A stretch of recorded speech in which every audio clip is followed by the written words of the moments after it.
നിൽക്കുന്നത് നിന്റെ കൃപ,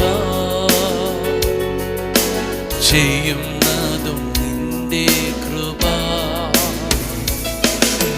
നിൽക്കുന്നത് നിന്റെ കൃപ, ചെയ്യുന്നതും നിന്റെ കൃപ. പുകഴുവാൻ ഒന്നുമില്ല, പ്രശംസിപ്പാൻ ഏതുമില്ല. പുകഴുവാൻ ഒന്നുമില്ല, പ്രശംസിപ്പാൻ ഏതുമില്ല. നിൽക്കുന്നത് നിന്റെ കൃപ, ചെയ്യുന്നതും നിന്റെ കൃപ. നിൽക്കുന്നത് നിന്റെ കൃപ, ചെയ്യുന്നതും നിന്റെ കൃപ. വോയിസ് ഓഫ് ലവിൽ ഇന്ന് 41-ാം സങ്കീർത്തനത്തിലെ 1-ാമത്തെയും 2-ാമത്തെയും 3-ാമത്തെ വാക്യമാണ്. ഒന്ന് ശ്രദ്ധിച്ചാട്ടെ. എളിയവനെ ആദരിക്കുന്നവൻ ഭാഗ്യവാൻ, അനർത്ഥ ദിവസത്തിൽ യഹോവ അവനെ വിടുവിക്കും. യഹോവ അവനെ കാത്ത് ജീവനോടെ പാലിക്കും. അവൻ ഭൂമിയിൽ ഭാഗ്യവാനായിരിക്കും. അവൻ്റെ ശത്രുക്കളുടെ ഇഷ്ടത്തിന് നീ അവനെ ഏൽപ്പിക്കുകയില്ല. യഹോവ അവനെ രോഗശയ്യയിൽ താങ്ങും. ദീനത്തിൽ നീ അവൻ്റെ കിടക്കയെല്ലാം മാറ്റി വീഴ്ക്കും. പ്രിയപ്പെട്ടവരെ, നമ്മുടെ കർത്താവ് ഏതൊക്കെ സ്ഥലങ്ങൾ, ഏതൊക്കെ നിലയിൽ കിടക്കുന്നവരെയാണ് ശ്രദ്ധിക്കുന്നത്. അപ്പൊ ഇവിടെ നോക്കുകയാണ് എളിയവൻ. അപ്പൊ ദൈവത്തിന്റെ കണ്ണുകൾ എവിടെയൊക്കെയാണ്? ദൈവത്തിന്റെ കൺസേൺ കണ്ടോ? എളിയവൻ, ബലഹീനൻ, തകർന്നവൻ, ജീവിതത്തിൽ അംഗവൈകല്യമുള്ളവർ, അവരെല്ലാം കുറിച്ച് ദൈവത്തിന് ഒരു കൺസേൺ ഉണ്ട്. ആ ബലഹീനരായ വ്യക്തികൾ അവിടെ നിൽക്കുമ്പോൾ തന്നെ അവരോടുള്ള ആദരവ് നോക്കി, ബഹുമാനം നോക്കി അനുഗ്രഹിക്കാനും കാത്തു നിൽക്കുന്ന ഒരു ദൈവം. അങ്ങനെ ആകുമ്പോൾ ഈ വ്യക്തികൾ മറ്റു പലരുടെയും അനുഗ്രഹത്തിൻ്റെയും കാരണങ്ങളാകുന്നു. സ്തോത്രം. എളിയവനെ ആദരിക്കുന്നവൻ ഭാഗ്യവാൻ.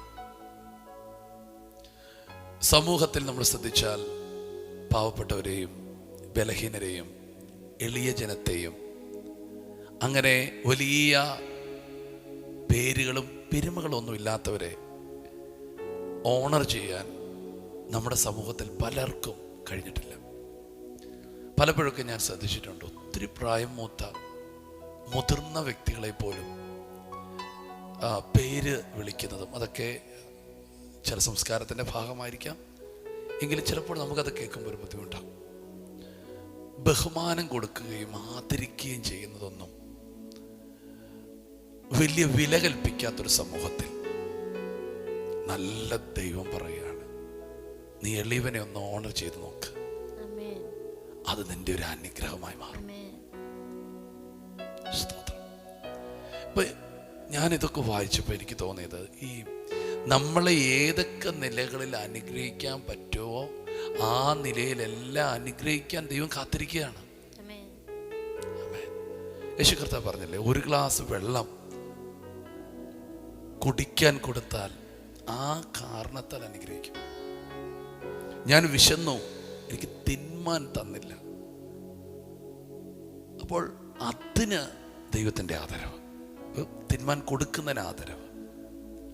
അപ്പോൾ നമ്മുടെ ജീവിതത്തിനകത്ത് ഒരു സ്ഥലത്ത് നമ്മൾ പ്രാർത്ഥനയും ആരാധനയും ഒക്കെ നമ്മുടെ സ്പിരിച്വാലിറ്റി നമ്മൾ വളർത്തിയെടുക്കുമ്പോൾ തന്നെ സമൂഹത്തോടും തകർന്നവരോടുള്ള നമ്മളുടെ മനോഭാവവും ദൈവം നോക്കുന്നു. അതും നോക്കി ദൈവം നമ്മെ അനുഗ്രഹിക്കാൻ ആഗ്രഹിക്കുന്നു. പ്രിയപ്പെട്ടവരെ, ഇതിൻ്റെ താഴത്തെ ബ്ലെസ്സിങ് കാണുമ്പോഴാണ് ഭയങ്കര അതിശയം. ഇപ്പം മാതാപിതാക്കളെ ബഹുമാനിക്കുക, അവിടെ ഒരു അനുഗ്രഹം.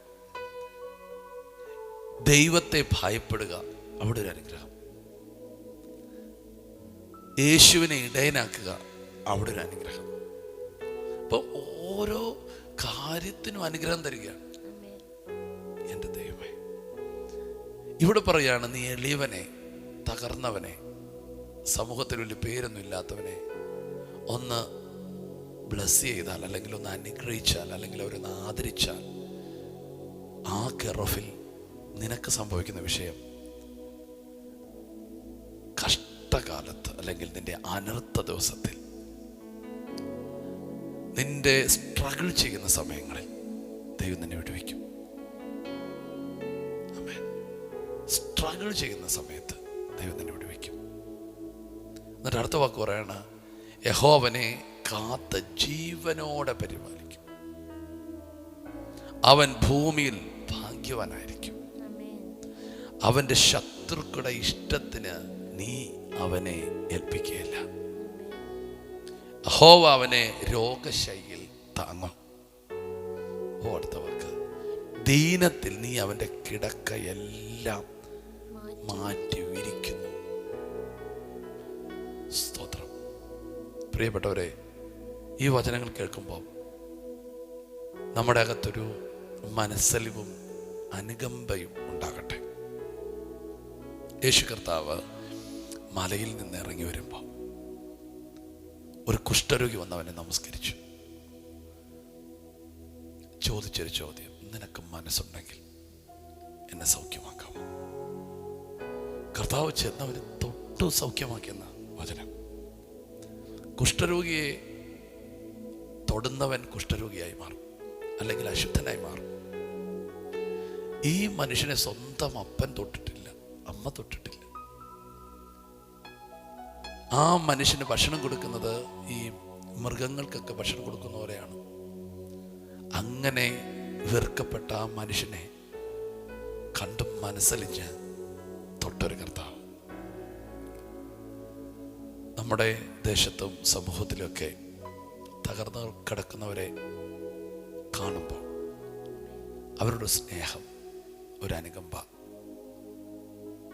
ഒരു ആദരവ് നിങ്ങൾ കാണിച്ചാൽ അത് നിങ്ങളുടെയും ഒരു അനുഗ്രഹത്തിൻ്റെ കാരണമായി തീരും. നാം സമൂഹത്തിനും ഒരു അനുഗ്രഹമായി മാറട്ടെ, അയൽക്കാർക്കും ഒരു അനുഗ്രഹമായി മാറട്ടെ. ഞങ്ങൾ നിങ്ങൾക്കായി പ്രാർത്ഥിക്കുന്നു. യേശുവേ കർത്താവേ, യേശുവിൻ്റെ മേൽ പകർന്ന അനുകമ്പയുടെയും കാരുണ്യയുടെയും മനസ്സലിവിൻ്റെ അഭിഷേകത്തെ ഞങ്ങളുടെ മേൽ പകരണമേ പരിശുദ്ധാത്മാവേ. എളിയവരെ ആദരിക്കുവാൻ, ക്ഷീണിതരെ ബഹുമാനിക്കുവാൻ, അവരെ സഹായിപ്പാനൊക്കെയുള്ള ഒരു അഭിഷേകം പരിശുദ്ധാത്മാവ് ഇന്ന് രാവിലെ ഞങ്ങൾ ചോദിക്കുന്നു. കർത്താവേ, എളിയവർ നിമിത്തം ഞങ്ങളിലേക്ക് വരുന്ന അനുഗ്രഹത്തെ കാണുവാൻ ഞങ്ങളുടെ കണ്ണുകളെ അങ്ങ് തുറക്കണമേ കർത്താവേ. ഹല്ലേലൂയ പിതാവേ. കർത്താവേ, ഞങ്ങൾ സമൂഹത്തിന് അനുഗ്രഹമായി, സമൂഹത്തിന് കർത്താവേ നന്മകൾ ചെയ്യുന്നവരെ ഞങ്ങളെ മാറ്റണമേ കർത്താവേ. യേശുവചനം കേൾക്കുന്ന ഓരോരുത്തരെയും ഞങ്ങൾ അനുഗ്രഹിക്കുന്നു. ഇന്നത്തെ ദിവസത്തെ അനുഗ്രഹിച്ച് പ്രാർത്ഥിക്കുന്നു. കർത്താവേ, ആദരിക്കുന്നവരായി ബഹുമാനിക്കുന്നവരാക്കി ഞങ്ങളെ മാറ്റണം യേശുവിൻ്റെ നാമത്തിൽ. ആമേൻ. ആമേൻ. ഈ ഒരു ദിവസം ഏറ്റവും അനുഗ്രഹിക്കപ്പെട്ടിരിക്കട്ടെ. ഞങ്ങൾ ഒരിക്കൽ കൂടി നിങ്ങളെ ബ്ലസ് ചെയ്യുന്നു. സമൂഹത്തിന് നിങ്ങളൊരു അനുഗ്രഹമാകട്ടെ, ദേശത്തിനും നിങ്ങളൊരു അനുഗ്രഹമാകട്ടെ. നിങ്ങളെ കാണുമ്പോൾ ജനങ്ങൾ പറയട്ടെ, ആ മനുഷ്യൻ നല്ല മനുഷ്യനാണ്. സ്തോത്രം. കർത്താവേ, ജനത്തെ ബ്ലസ് ചെയ്യുന്നു. ഇവരുടെ ജീവിതത്തിലും കർത്താവിനെ വെളിപ്പെടുത്തുവാൻ കർത്താവ് സഹായിക്കണമേ. ജീവിതത്തിലും കർത്താവിനെ വെളിപ്പെടുത്തുവാൻ സഹായിക്കണമേ. അനുഗ്രഹിച്ച് പ്രാർത്ഥിക്കുന്നു, ഉയർത്തി പ്രാർത്ഥിക്കുന്നു. കൃപയിൽ നിന്റെ ജനത്തെ പൊതിയുന്നു. ഇന്നത്തെ ദിവസം ഇവർ ചെല്ലുന്ന പോകുന്ന എല്ലായിടത്തും പരിശുദ്ധാത്മാവിൻ്റെ ഭയങ്കര കൃപ സാന്നിധ്യം കൂടെ ഉണ്ടായിരിക്കണമേ. അനുഗ്രഹിച്ച് പ്രാർത്ഥിക്കുന്നു യേശുവിൻ നാമത്തിൽ. ആമേൻ. സന്തോഷത്തോടെ ഈ ദിവസത്തെ നിങ്ങൾ എതിരേൽക്കുക. കർത്താവിൻ്റെ കൃപ നിങ്ങളുടെ കൂടെ ഉണ്ടായിരിക്കും. God bless U.